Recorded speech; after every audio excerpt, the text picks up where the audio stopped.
আপনারা কি নার্সারিতে গোলাপ গাছ কিনতে যাচ্ছেন অথচ বুঝতে পারছেন না কি কি দেখে আপনারা গোলাপ গাছ কিনবেন এবং সেই গাছ কিনে এনে কীরকম মাটিতে প্রতিস্থাপন করবেন, এমন জায়গায় রাখতে হবে, প্রতিস্থাপন করার কতদিন পর আপনারা গাছের মাটিতে খাবার প্রয়োগ করতে পারবেন, সবই জানতে গেলে আজকের ভিডিওটির সাথে থাকতে হবে।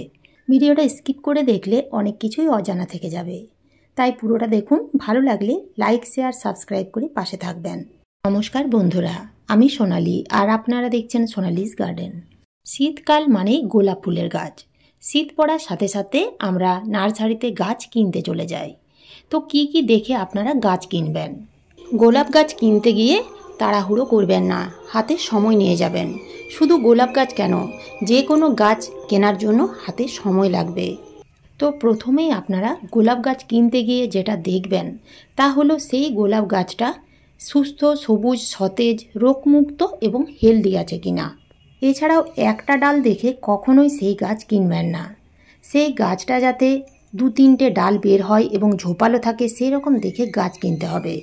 এছাড়াও গোলাপ গাছের পাতার মধ্যে যদি কালো কালো ছোপ ছোপ থাকে তাহলে কিন্তু সেই গাছটা নেবেন না, কারণ সেই গাছে হয় ফাঙ্গাস লেগেছে, না হলে পোকামাকড়ের আক্রমণের ফলেই কিন্তু সেগুলো হতে থাকে।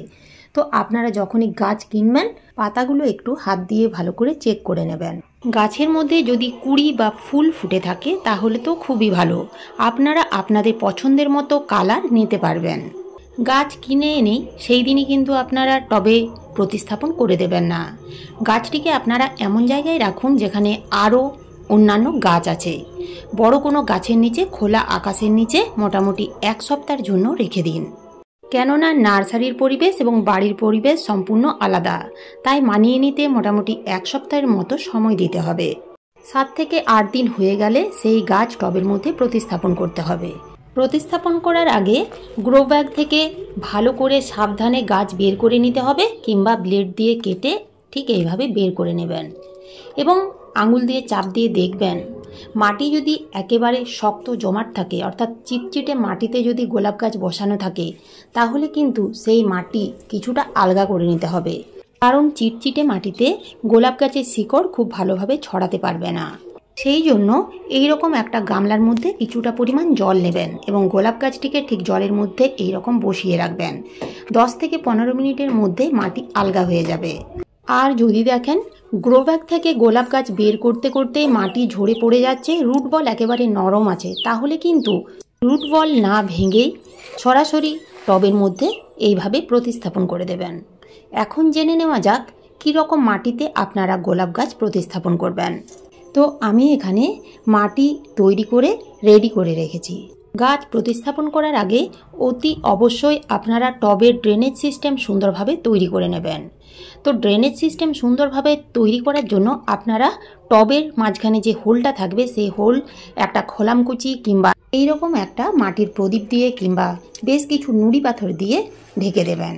তার উপরে মোটামুটি 1 থেকে 2 ইঞ্চির মতো নদীর বালি দিয়ে সুন্দরভাবে বেড তৈরি করে নেবেন।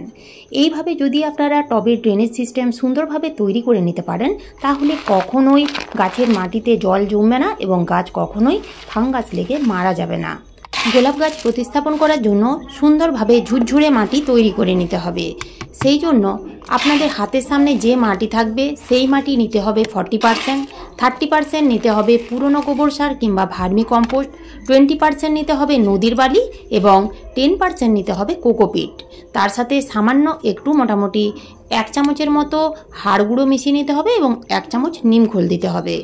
তো দেখুন 10 থেকে 15 মিনিটের মধ্যে কিন্তু বেশ কিছু নিচের দিকের মাটি ছেড়ে গেছে।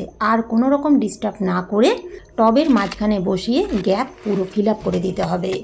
গোলাপ গাছের এই জায়গাটা গ্রাফটিং করা আছে, তো গ্রাফটিং এরিয়ার নিচ পর্যন্ত মাটি দিতে হবে। এখানে দেখুন গ্রাফটিং এরিয়ার উপরে একটা 5 পাতার ডাল বের হচ্ছে, তো এই ডাল কখনোই কেটে ফেলে দেবেন না। আর এই গাছটিতে দেখুন গ্রাফটিং এরিয়ার নিচের দিকে 2-3টে ডাল বেরিয়েছে। এই ডালের মধ্যে 7টা করে পাতা থাকে। এই ডালে কখনোই ফুল আসবে না। এই ডালগুলো যদি রেখে দেওয়া হয় তাহলে আমাদের প্রধান যে গাছ সেই গাছ পুষ্টির অভাবে দুর্বল হয়ে পড়বে। তাই গ্রাফটিং এরিয়ার নিচের দিকে যদি ডাল বের হয় সেই ডাল কেটে ফেলে দেবেন। গাছের মধ্যে যদি কোনো কুঁড়ি থাকে বা ফুল ফোটা অবস্থায় থাকে তাহলে সেই কুঁড়ি বা ফুলের মায়া করলে চলবে না, সেগুলো কেটে বাদ দিতে হবে। এছাড়াও গাছের মধ্যে যদি শুকনো ডাল বা মরা ডাল থাকে সেইগুলো কেটে ফেলে দিন। দু একটা পাতা হলুদ হলুদ বা এই রকম ছোপ ছোপ থাকে তাহলে সেগুলো রাখবেন না, সেগুলো কাঁচি দিয়ে বা হাত দিয়ে কেটে ফেলে দিতে হবে। এই রকম দু একটা পাতা থেকেই কিন্তু আরও অন্যান্য পাতার মধ্যেও ফাঙ্গাস ছড়িয়ে পড়বে, তাই এই ধরনের পাতাগুলো কেটে ফেলে দিন। গাছ প্রতিস্থাপন করার পর এই কাজগুলো হয়ে গেলে টব ভর্তি করে অর্থাৎ গাছের মাটিতে জল দিতে হবে। তো আমি এখানে প্লেন জল দেব না, কেননা যেহেতু আমি রুট বল ভেঙে গাছ প্রতিস্থাপন করেছি সেহেতু শিকড়ের সামান্য কিছু ক্ষতি হতে পারে। তাই 1 লিটার জলে 2 গ্রাম সাব ফাঙ্গিসাইড গুলে টবের মাটিতে দিয়ে দিলাম। গাছ প্রতিস্থাপন করার পর আপনারা সেই গাছগুলোকে কেমন জায়গায় রাখবেন। গাছ প্রতিস্থাপন হয়ে গেলে সেই গাছগুলোকে আপনারা ডাইরেক্ট সূর্যের আলোতে রাখবেন না, 4 থেকে 5 দিন বড় কোনো গাছের নিচে রাখবেন, কিংবা যেখানে সকালে 1 থেকে 2 ঘন্টা হালকা রোদ আসে সেই রকম জায়গায় গাছগুলোকে রাখতে হবে। গাছ প্রতিস্থাপন করার সময় যেহেতু আমরা টব ভর্তি করে অর্থাৎ ভরপুর গাছের মাটি ভিজিয়ে দিয়েছিলাম, তাই মোটামুটি 2-3 দিন আর জল দেওয়ার কোনো প্রয়োজন হবে না।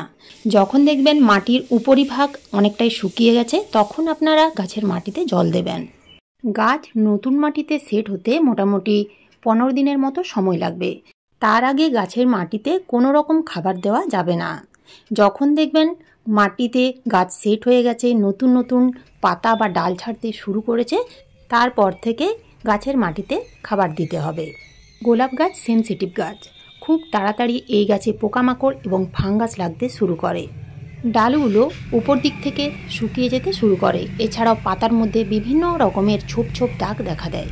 তো সেই জন্য আপনাদের নিয়ম করে কীটনাশক এবং ফাঙ্গিসাইড স্প্রে করতে হবে। আপনারা যদি জৈব কীটনাশক স্প্রে করতে চান সেক্ষেত্রে কাকা ব্যবহার করতে পারেন, সুপার সোনাটাও ব্যবহার করতে পারেন। আর যদি কেমিক্যাল কীটনাশক দিতে চান তাহলে ট্যাপগড় ব্যবহার করতে পারেন। এই ট্যাপগড় কিন্তু সমস্ত রকমের পোকামাকড় দূর করে। 1 লিটার জলে 30 ফোঁটা দিয়ে ভালো করে ঝাঁকিয়ে সন্ধ্যের সময় পুরো গাছে স্প্রে করে দেবেন 15 দিন অন্তর। ফাঙ্গিসাইড হিসেবে আপনারা স্যাপ বা ব্যাবিস্টিন ব্যবহার করতে পারেন। স্যাপ যদি আপনারা গাছে স্প্রে করতে চান তাহলে 1 লিটার জলে 2 গ্রাম দিয়ে ভালো করে ঝাঁকিয়ে পুরো গাছে স্প্রে করে দেবেন। এছাড়াও গোলাপ গাছে যদি প্রত্যেক দিন সকালবেলায় প্লেন জল দিয়ে গাছে স্প্রে করা হয় তাহলে গাছে কোনো রকম পোকামাকড় থাকবে না এবং এই রকম প্রচুর নতুন নতুন ডালপালা ছাড়তে শুরু করবে। তো এইভাবে আপনারা নতুন গাছ কিনে এনে প্রতিস্থাপন করুন, এইভাবে পরিচর্যা করুন, দেখবেন গোলাপ গাছ থেকে প্রচুর ফুল পাবেন। তো এই ছিল আজকের আমার এই ভিডিওটি ভালো লাগলে লাইক শেয়ার সাবস্ক্রাইব করে পাশে থাকার অনুরোধ রইল। ধন্যবাদ।